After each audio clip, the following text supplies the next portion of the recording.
From our State House studio in Montgomery, I'm Todd Stacy. Welcome to Capitol Journal. Alabama has been the focus of national and international attention this week as the planned execution of Kenneth Eugene Smith moved forward.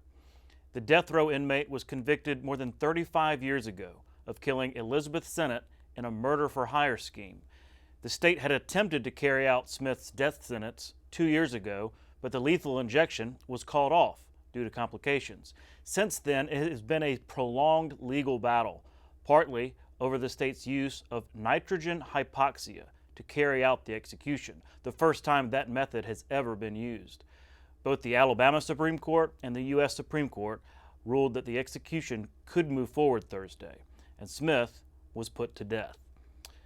Reporters who were in the death chamber viewing it described seeing Smith writhing, shaking, and breathing heavily for about 2 minutes on the gurney, leading many to speculate that the method is not painless as proponents claimed.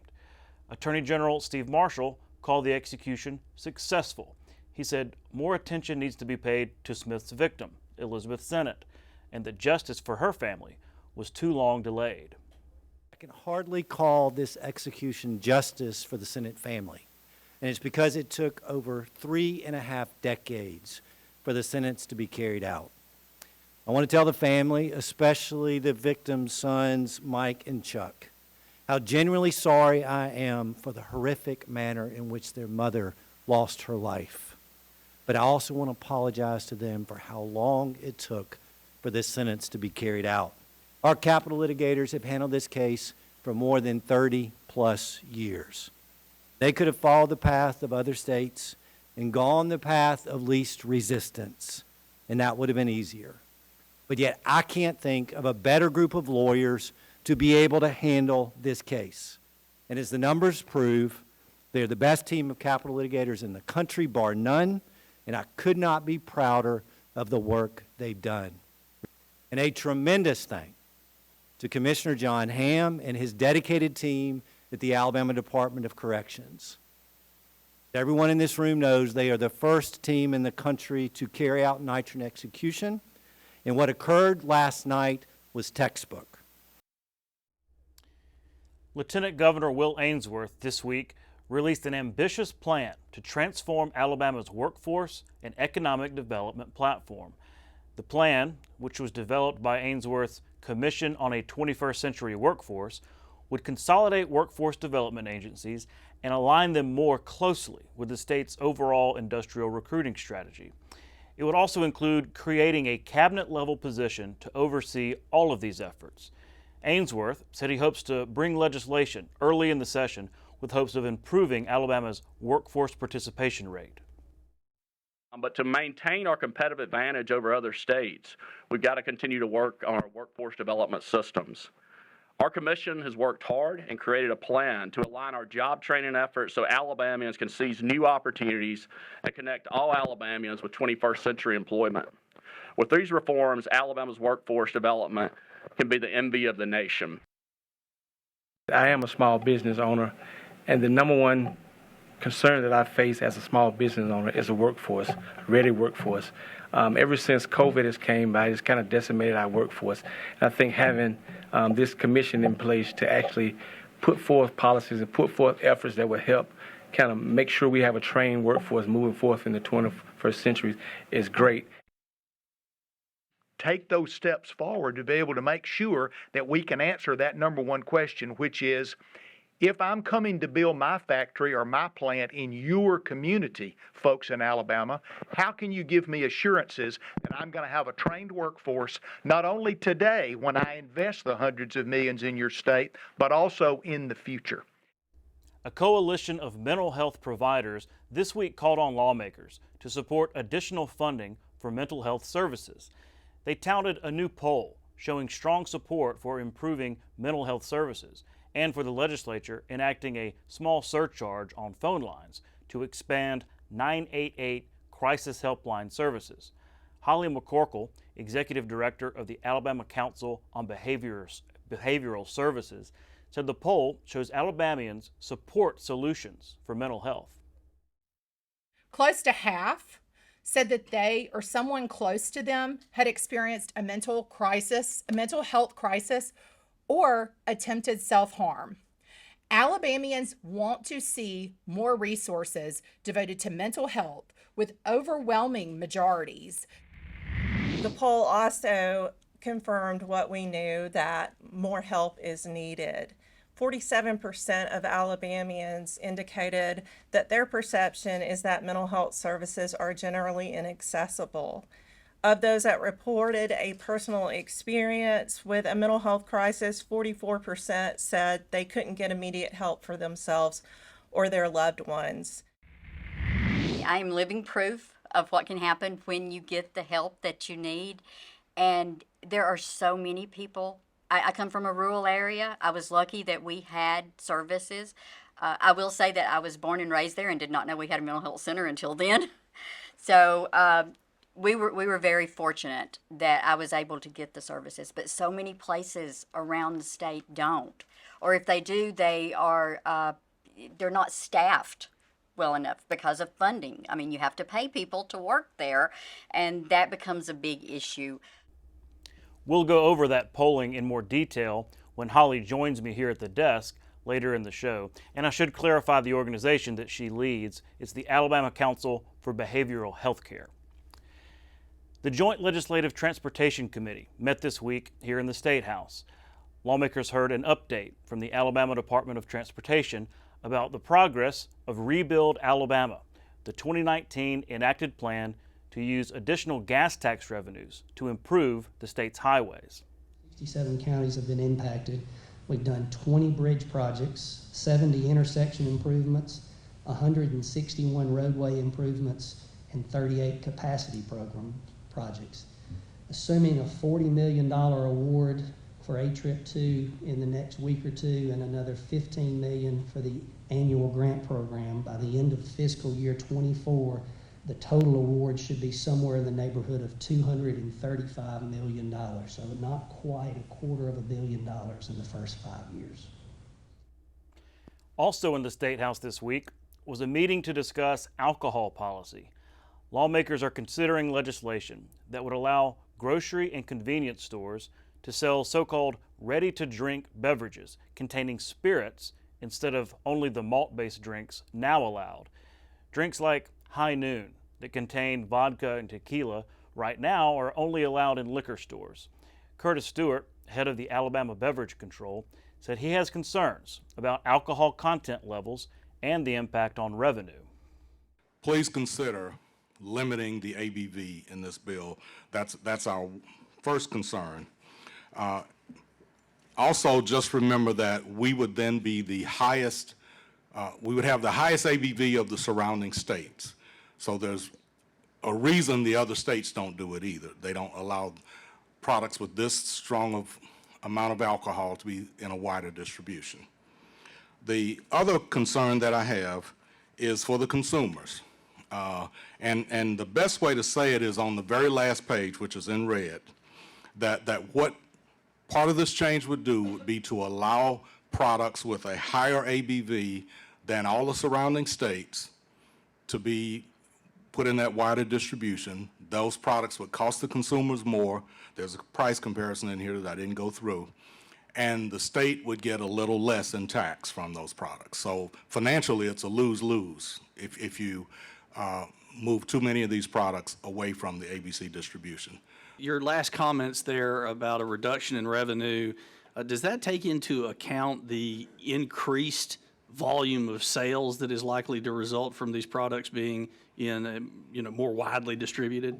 No, sir. It's on a unit-by-unit basis. So it's fair to say that if these products are more widely distributed, that the revenue to the state may actually go up?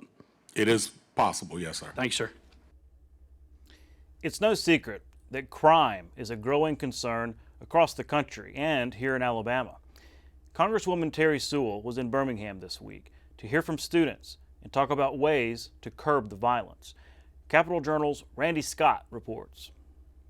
Most recently, we lost a student last week, a 15-year-old at Huffman High School to gun violence. So this is a real issue, and it is something that we are trying to not just have this program, but many programs to address. Birmingham City Schools Superintendent Dr. Mark Sullivan is talking about a big problem facing the city and its youth, gun violence, which has taken many innocent lives and shaken this area. They're finding obstacles in their path for teaching children. In order for us to achieve this goal, we must also face the reality that many of our children live in communities where they sometimes encounter violence. How they deal with these issues can literally change their lives forever.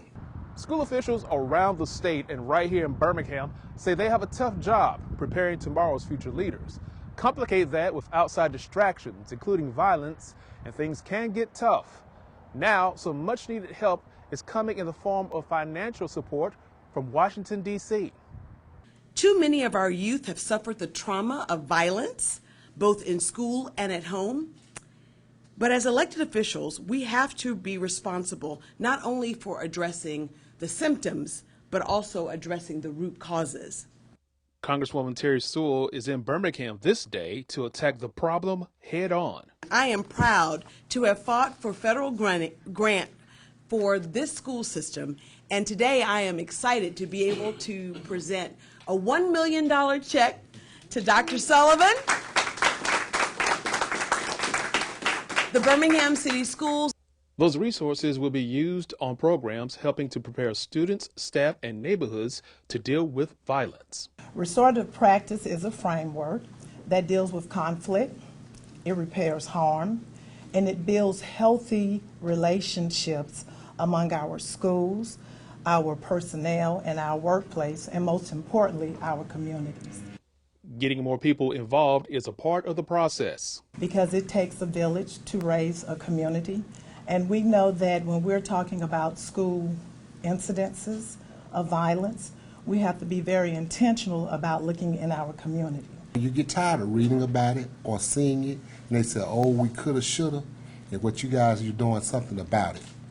Winona High School Principal Willie Goldsmith says it's a problem that has to end. We try to do is be reactive, but we really need to be preventative.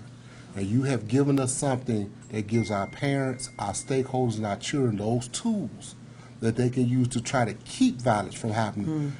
In Birmingham, for Capital Journal, I'm Randy Scott. When we come back, I'll sit down with Lindsey Boney of the Bradley Arant law firm. He's representing the Innocence Project and has been involved in the unique case of death row inmate Toforest Johnson, which we'll discuss in detail. And as promised, Holly McCorkle will join me here at the desk to go over some of that polling data on mental health issues. And later in the show, I'll introduce you to the newest member of our Capital Journal team. We'll be right back. You can watch past episodes of Capital Journal online at video.aptv.org. Capital Journal episodes are also available on APTV's free mobile app. You can also connect with Capital Journal and link to past episodes on Capital Journal's Facebook page. And you can listen to past episodes of Capital Journal when you're driving or on the go with Capital Journal podcasts. Keep up with what's happening with Capital Journal.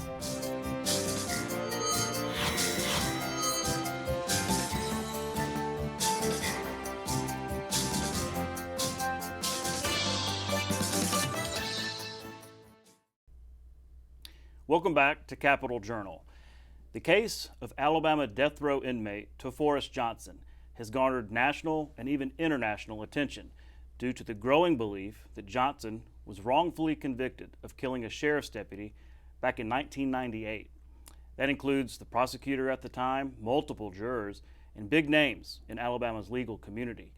Lindsey Boney is an attorney at the Bradley Arant law firm in Birmingham involved in the case, and he joins me now. Lindsey, thanks for coming on Capital Journal. You bet, Todd. Thanks for having me. Lots of questions about this case I was hoping you could illuminate because you've written an amicus brief in this case, but I was hoping you could sort of level set by walking through the facts of the case. Sure. Yeah, and just to be clear, I represent the Innocence Project in this case. We filed a friend of the court brief. I don't represent Toforest Johnson, just so we're clear at the front end. But yeah, this case involves Toforest Johnson. He was, it was a murder that happened in Homewood in July of 1995. An off-duty sheriff's deputy, Bill Hardy, was an off-duty police officer behind the Crown Sterling Suites Hotel. It's now the Embassy Suites in Homewood. And he was shot twice and killed.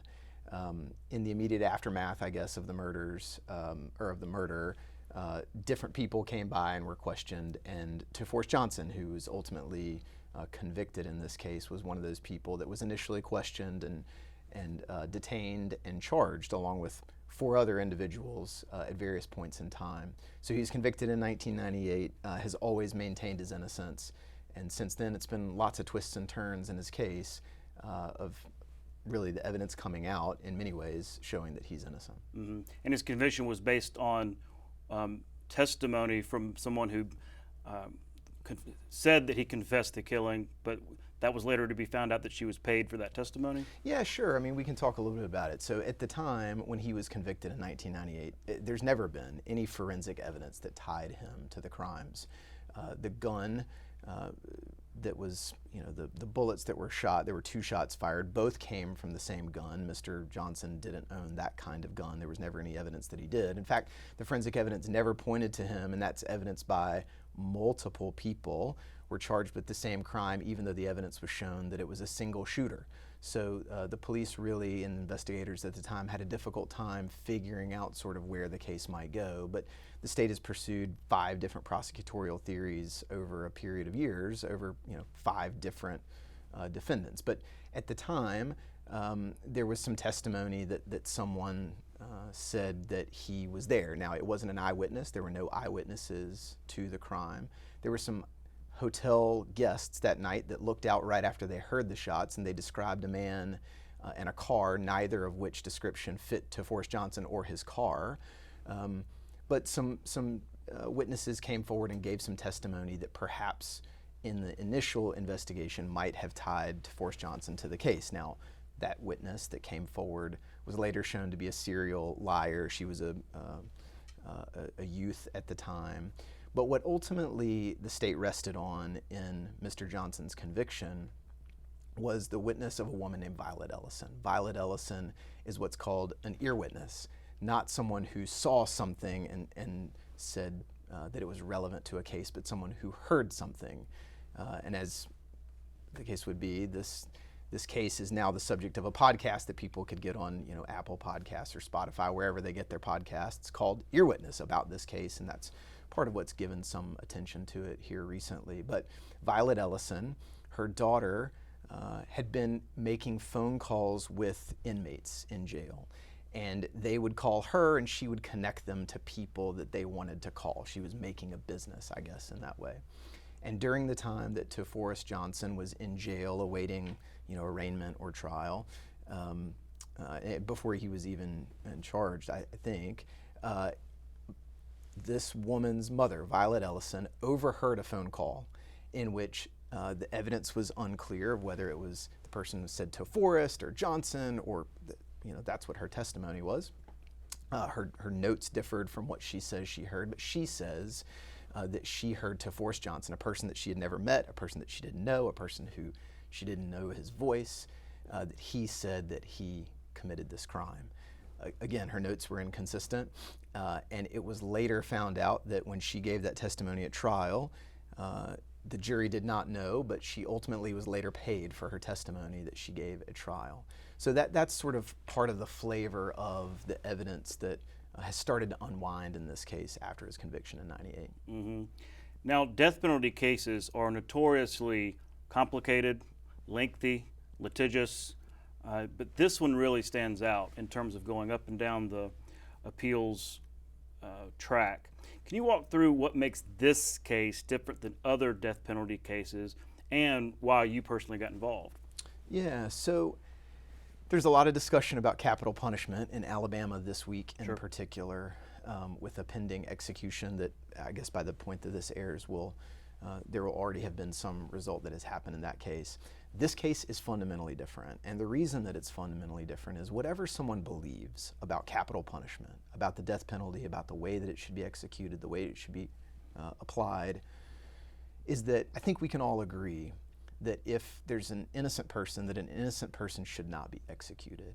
And in the same way, to the extent that that's too easy of a proposition to defend, if there's strong evidence or doubt about a particular case or strong evidence of someone's innocence, then I think we can agree that we ought to let all of those channels play out. We ought to do some digging and see all of those leads to an end before someone is executed when there is strong evidence of someone's innocence. And so in this case, as I said, I represent the Innocence Project.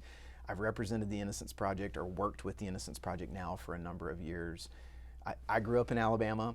I went to school in this state, both for undergrad and for law school, on different sides of the state. I clerked for Judge Bill Pryor on the 11th Circuit.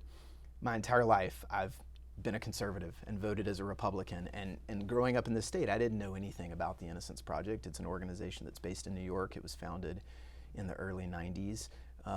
But I ultimately came to know it through a friend who referred us to work on a case in Florida where the Innocence Project was looking for an appellate lawyer.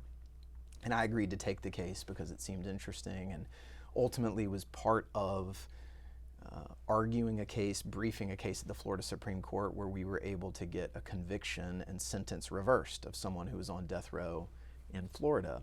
And it was as a part of that case that I realized, oh wow, like wrongful convictions really are a thing. I'm not sure that before that case in 2013 that I would have known that wrongful convictions happen. In fact, they happen quite a bit. I mean, members of the Supreme Court, Justice Alito has written in opinions like wrongful convictions are a thing. Justice Scalia has acknowledged that. Justice Stevens, any number of Supreme Court justices in their opinions. It turns out that there have been over 190, at least as of the research that I did last year for a brief in the U.S. Supreme Court, over 190 death row exonerations in our nation's history.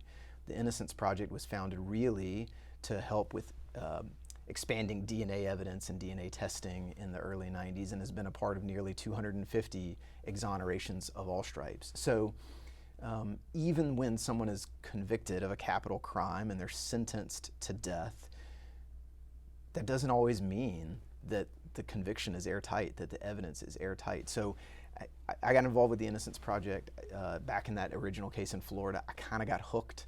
I got hooked on this idea of, as a lawyer, I could use my skill, my ability, my time, whatever my limited ability is, to help with people who have been wrongfully convicted or wrongfully incarcerated. It's great experience for me to be able to dig into cases. I have great interest in just sort of the legal issues, but it's been really rewarding for me as a person.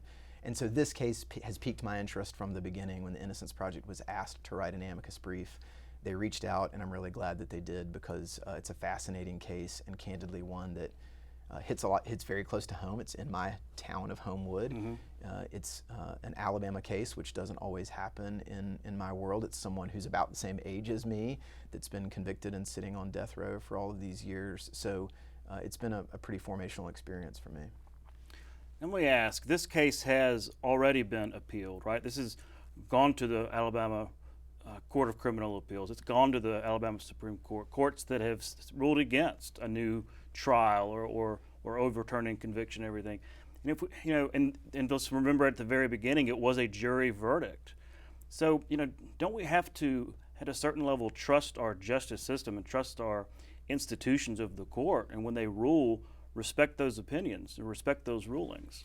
Yeah, the beauty, Todd, of our constitutional system is that we give criminal defendants, we give all parties the right to appeal all the way through whatever process is set up. And for criminal defendants, as you might imagine, those protections are much stronger than in civil cases. And particularly for a case where the state is seeking to impose a capital sentence, the most final sentence that there is of execution, understandably the law has numerous steps in the process. So you're right, like once someone is convicted, there's what's called a direct appeal, where you get to actually challenge the conviction and how it was obtained in that particular trial, all the way up through the state court system up to the U.S. Supreme Court. And then after that, in every kind of case, you have the opportunity, criminal case, you have the opportunity to file what's called a post-conviction challenge. In Alabama, it's under Rule 32 of the Code of Criminal Procedure.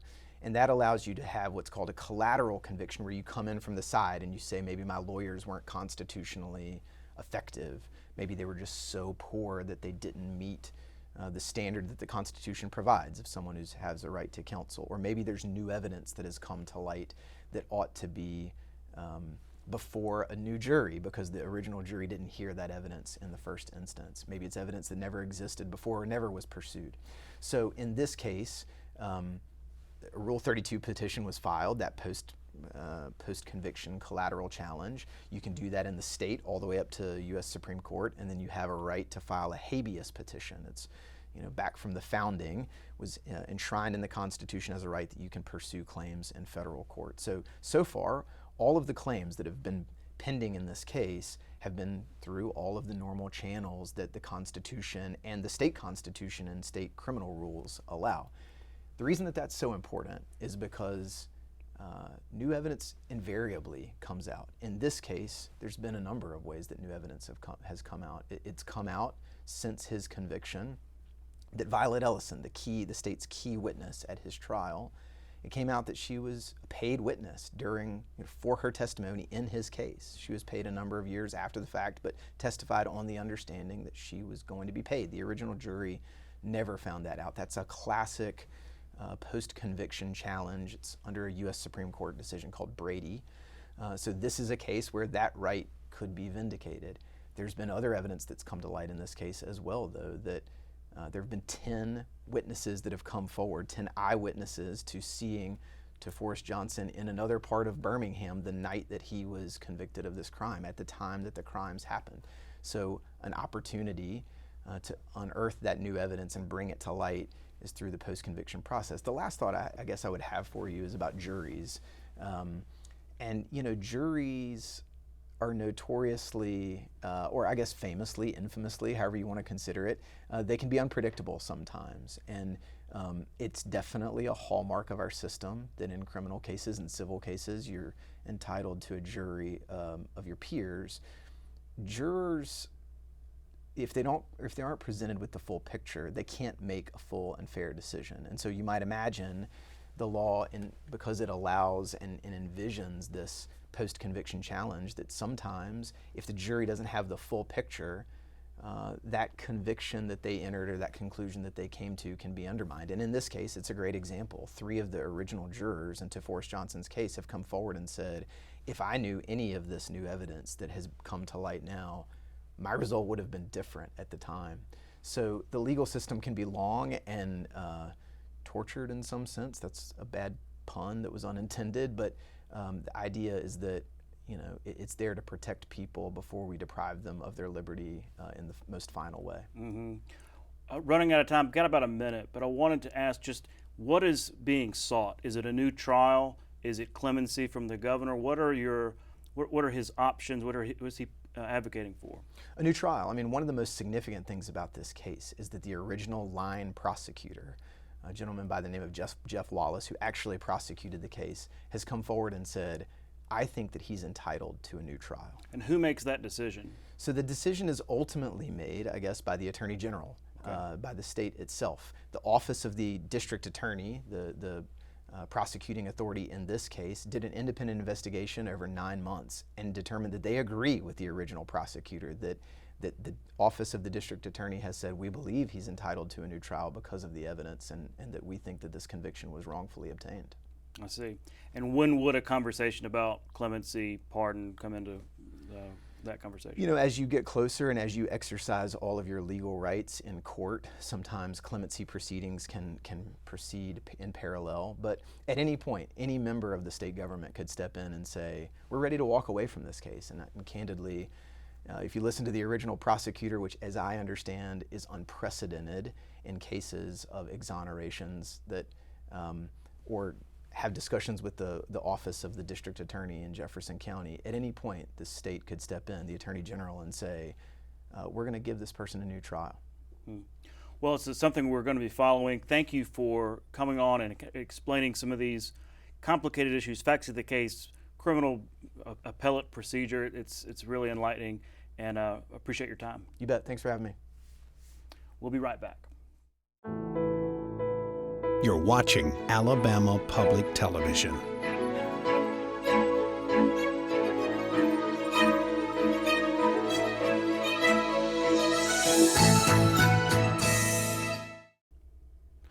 Welcome back to Capitol Journal.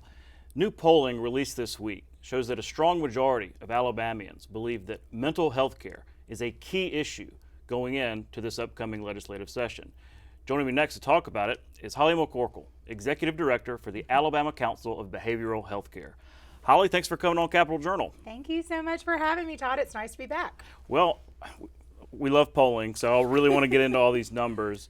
But first, I wanted to ask you to sort of remind our viewers about the council and its role in the state. Yeah, absolutely. So we're a membership association made up of 20 community mental health providers from Huntsville to Mobile. We partner with the Department of Mental Health a ton, and we deliver a majority of the services that are delivered in the community for the state. Mm-hmm. And so it was big news this week, releasing this poll. It's ahead of the legislative session, obviously kind of signaling to lawmakers the importance of things that are going to be debated in the session. But why do a poll? Why did y'all invest in this ahead of the session? Well, Todd, you hear mental health's a priority, mental health's important. That's anecdotal. And so we sat down and we thought, how can we kind of get some scientific data to show our policymakers and the public like what Alabama voters actually feel, and what is their priority. And so we partnered with NAMI Alabama and the Behavioral Health Care Alliance of Alabama, and the three organizations we came together and commissioned this poll by Signal, which is a national respected polling firm, started here in Alabama, and we polled over 600 Alabama voters. So. Well, there's a lot of takeaways from this, but I wanted to ask you you're the ones asking the questions. What were the biggest takeaways for y'all? Well, for us, it validated that mental health is a huge priority for Alabama voters. More than 9 in 10 Alabama voters said that mental health and substance abuse issues are a big priority. To find more than 9 in 10 people to agree on anything, sometimes these days it's hard. So, right. That was really affirming. 90% believe that mental health and substance abuse issues are harming our communities. That for us, those were two of the biggest. Almost everyone across the board, anyone asked, despite their political affiliation, what part of the state they were from, they really support these investments in mental health services and increasing access. Mm-hmm.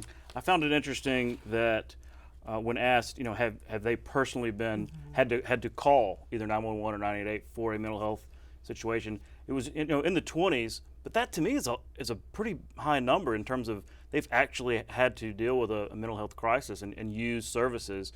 So I know it may look like a small number, but I think that's pretty significant. Well, and then the fact that 46% said that they themselves or someone that was close to them had experienced a mental health crisis or attempted self-harm. The sad part about that is, of those that said that they had experienced that, almost half, 44%, said that they didn't know where to get help and they couldn't get immediate help. And so that's a scary number, because that's someone that's in a really possibly life-threatening situation. They didn't know where to go to get help.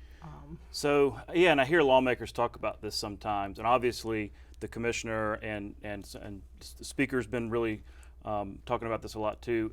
It's that it actually touches people. Yeah. And is this polling a reflection of that, like you said, anecdote that we hear all the time? Look, mental health crises affect just about everybody.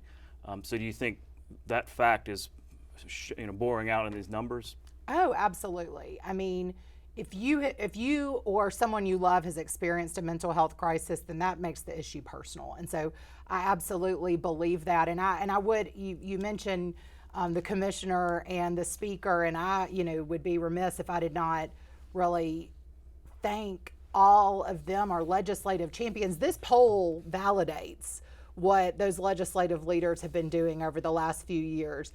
They didn't need polling to know that this was an issue that was not only important to Alabamians, but would save their lives. So this just, validates their work, and hopefully, continues to encourage our policymakers to invest in more access to care. Let's talk about 988, because this was a big issue last session. 988 is the number you call for mental health crisis, right? And it's been around since 2020, but really kind of gaining steam.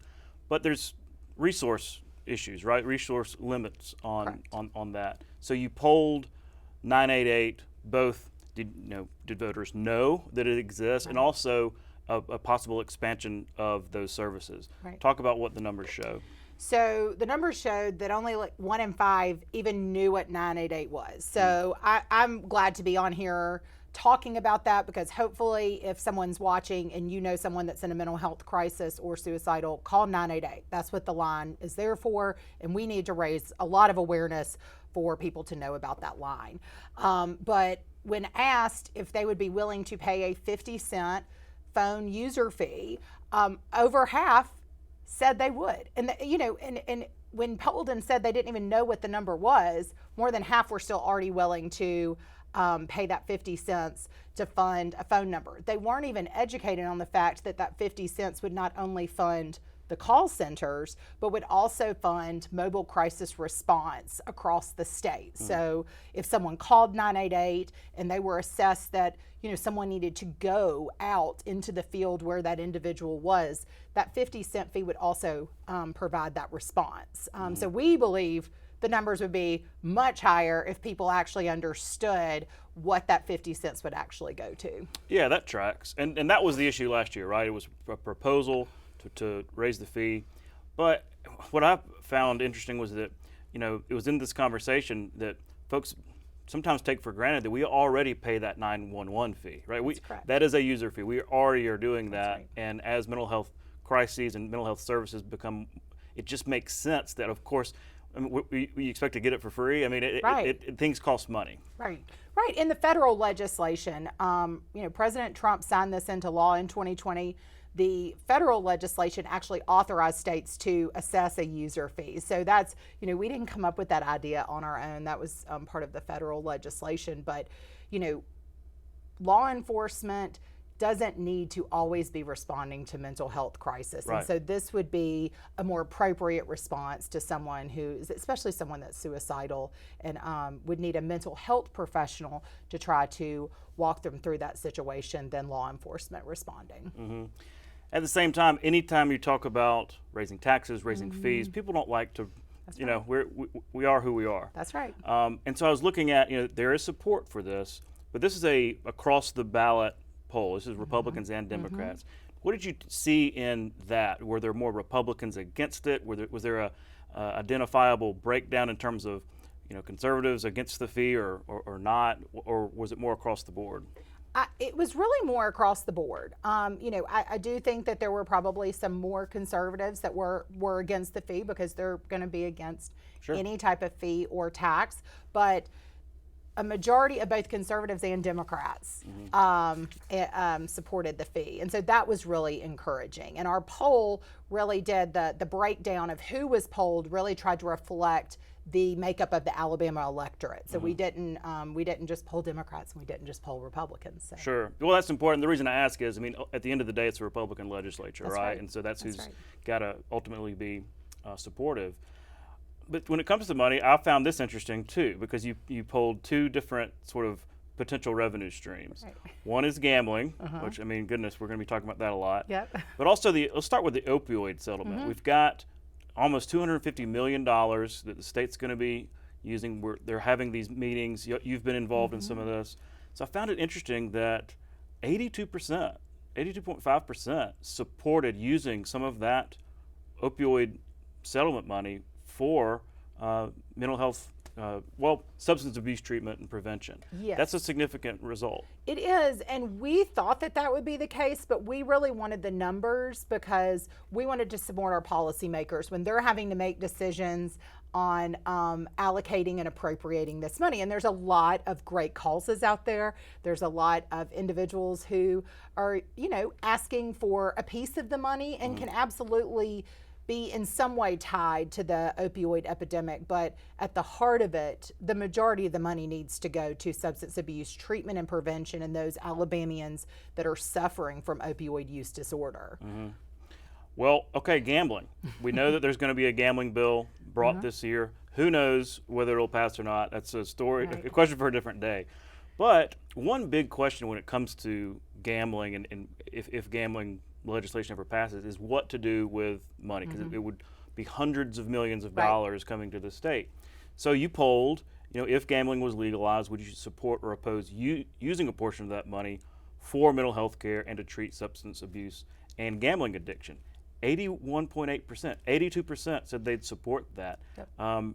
That's going to be an interesting number for lawmakers as well. Well, I've heard it tossed around that there's some interest in possibly funding some mental health services and treatment through the gaming legislation, and so we wanted to put it out there and see if there was actual support in the public. And so obviously there is. And when we don't like to raise taxes in Alabama, and when you have an area that needs significant investment, the gaming legislation is a awesome opportunity for our system to possibly get an influx of revenue. And we're not picky about where the money comes from, whether it's the general fund or gaming or the opioid settlement, but we just know that families and Alabamians are hurting and need access to treatment. And so we're just trying to show our policymakers that there's a lot of support for that.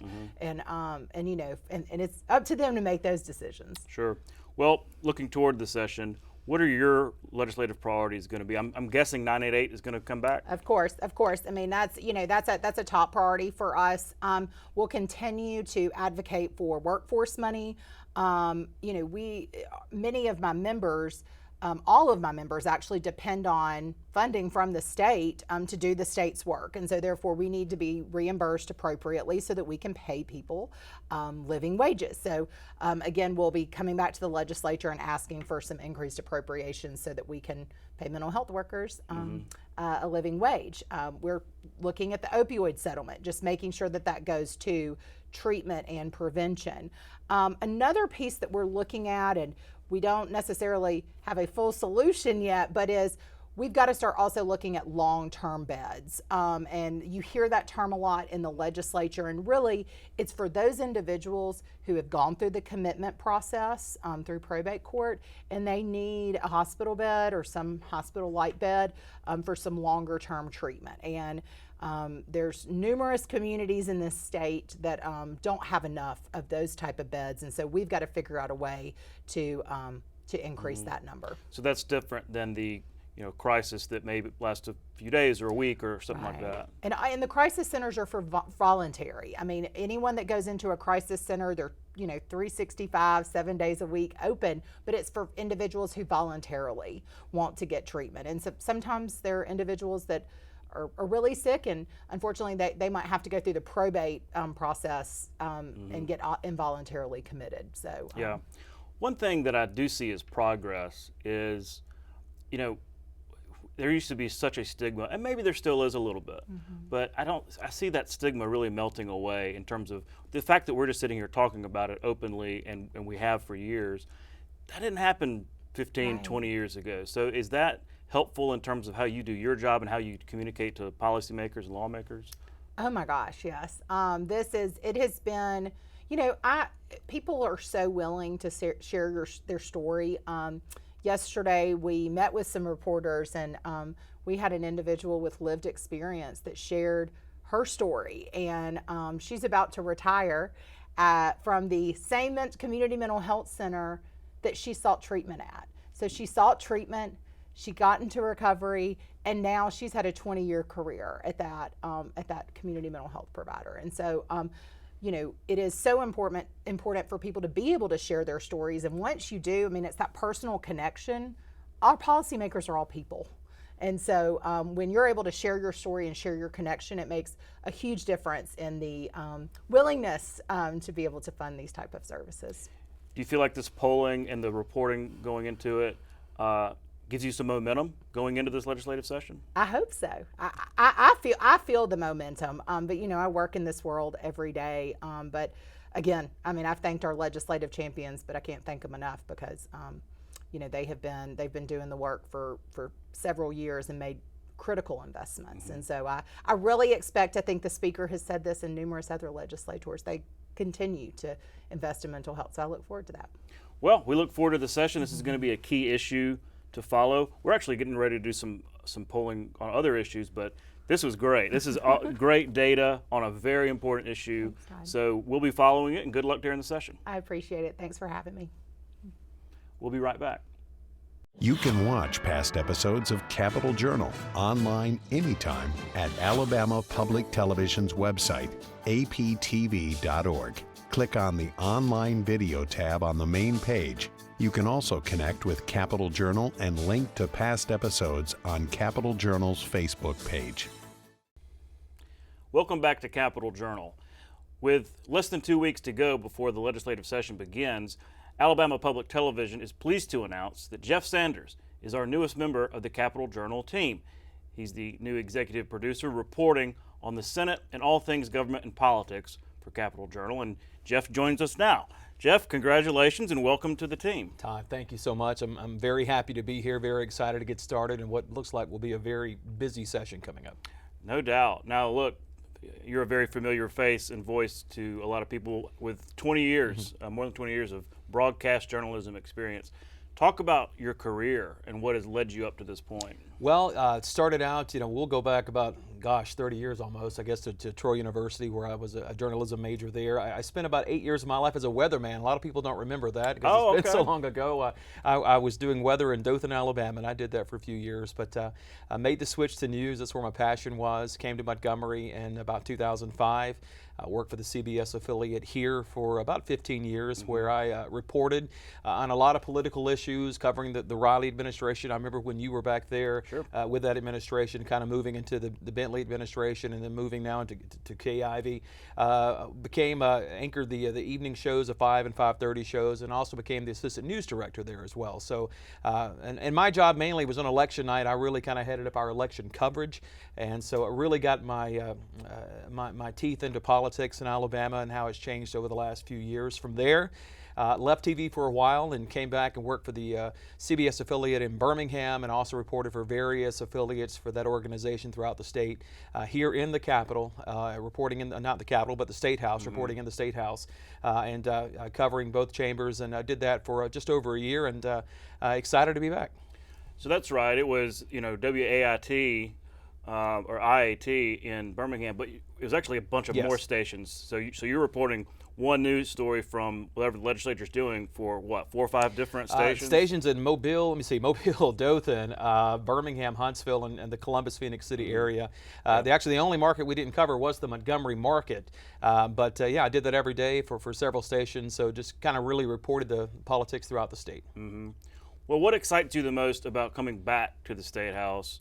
Back, not only just reporting from here, but working here and being a part of this team? Well, I like politics. I like knowing what's going on, and if you really want to follow the heartbeat of what's happening in Alabama, what's moving Alabama, and what affects let's face it, the everyday lives of every Alabamian, it's here in the State House, and I've kind of missed that the last couple of years. So I'm really excited to be back, kind of knowing what's going on. And I tell people all the time, I think so many people never come to the State House. They never come watch how the proceedings go, how the chambers work. And, and I tell people all the time, I tell family, I tell friends, it's open to the public. Now, parking may be hard to find this year because of all the construction, but I encourage people, come in at least one day and just sit in and see how the sausage is made. And I know for a lot of people that may not sound exciting, but I really think it's so important that the average person knows how their government works, and to not just see and read and hear what they see online, but to see it in person. And for me, to get to know the lawmakers, on more of a personal level, and then report on what they're doing, and to understand the issues better. To me, it's very exciting, and I really enjoy kind of taking complicated issues and making them simplified so the average person can understand it. Yeah, do our best we can to bring voters and citizens in here to the State House as best we can. That's what we do here at Capitol Journal. Well, let's talk about the session. It'll be here before we know it. You're going to be upstairs a lot in the Senate, covering issues up there, but really all over the State House. What issues are you thinking, are you anticipating being a really big deal this year, especially early on? Early on, I think we've heard, the divisive issues concept about teaching in school. That's been very making the headlines the last couple of years. They made an attempt at it last year. From what I'm hearing and reading, they're really going to make a push at that again early on in the session this year, and that could start in the Senate. Obviously, there will be opposition there from Democrats. It's a Republican-led issue. I think it could be something where it could get a little heated at times. Sure. But we don't forget the Republicans, as you well are aware, have a supermajority, and if it's something that leadership wants to see pushed through, it'll get pushed through. So I think that's something we'll see early on. Something else is I think gambling's going to come back this year once again. I think they have a different approach to it this year. I'm curious to see how they push that because it just has really gained no traction the last several times they brought it up. I think a lot of people have thought, well, this is the year, but I really believe this might, and you never like to predict politics, but this might be the year we see something happen. It does feel different. Yeah, it does feel a little different this time. Partly because this momentum or the action is in the House a lot, and that's the body that really has been the where it went to die, right? The Senate has passed a couple of plans, but the House never has. And it looks like the Senate's like, look, y'all do it first. We're not going to waste our time again. And so if they actually do something, then that might, be a signal toward progress. Yeah, we'll see. I think, I don't think the average person realizes the interest from the Indians in gambling to the existing bingo halls that are in the state to where we're talking about a lottery or not. There are a lot of people involved, a lot of interest involved, and it gets complicated every year. Sure. But I really think there's more momentum than I've seen in past years. But we'll see how that pans out. I agree, and I also see a lot of momentum from opponents. I think they're really preparing. Alabama Policy Institute, some other organizations that oppose expansion of gambling, I think they're kind of circling their wagons. So it's not going to be just an easy ride, and that's going to be important for us to cover. Well, they know what we know, and so they're already getting ready for it. Right. Well, let me ask you about this press conference we covered earlier in the show. The Lieutenant Governor's workforce development report, big commission report, big plans, pretty ambitious. You were there in the room.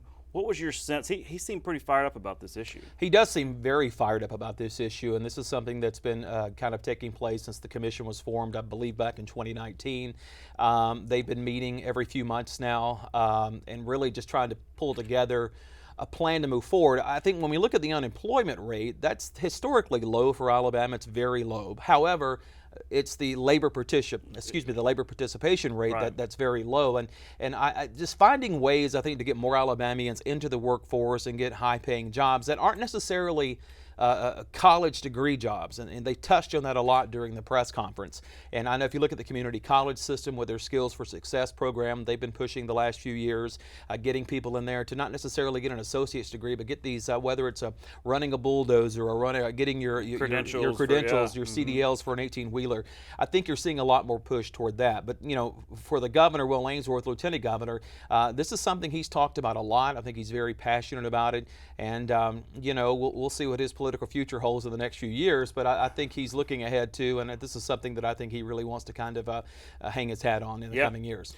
Oh, I agree. I mean, you always have to think about that. He's prospective candidate for governor next time around, so it always helps to have that issue that, hey, I spearheaded this, and so that didn't go unnoticed by me, and he's been making his way around the state. He's going to be on the show next week, so I'll ask him in person. Well, there's a lot of, obviously, the political red meat. We can get into national politics and whatever, but I think as any serious candidate for a state office like that really wants to have something that's kind of a bipartisan, effort, and I think that's one thing that I know it's bipartisan that we'll probably see him push very hard.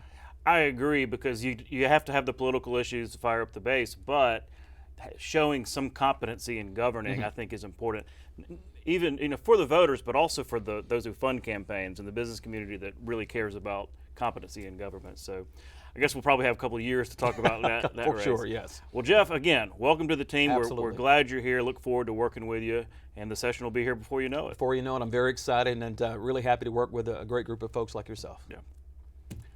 We'll be right back.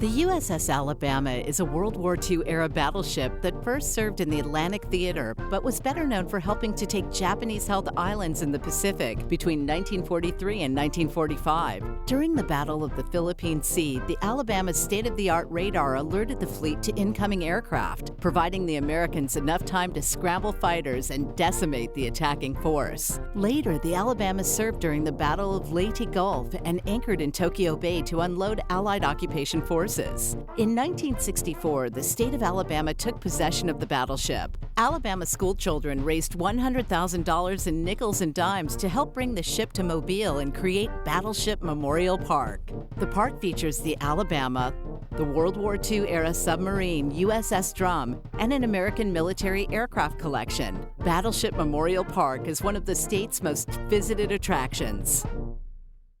You can watch past episodes of Capitol Journal online anytime at Alabama Public Television's website, aptv.org. That's our show for this week. Thanks for watching. We'll be back next week with more Capitol Journal right here on Alabama Public Television. And mark your calendars. We will have live coverage of the governor's State of the State address Tuesday, February 6th, here on APT. Our coverage begins at 5:30 and the speech is scheduled for 6. We'd love to have you join us. For our Capitol Journal team, I'm Todd Stacy. We'll see you next time.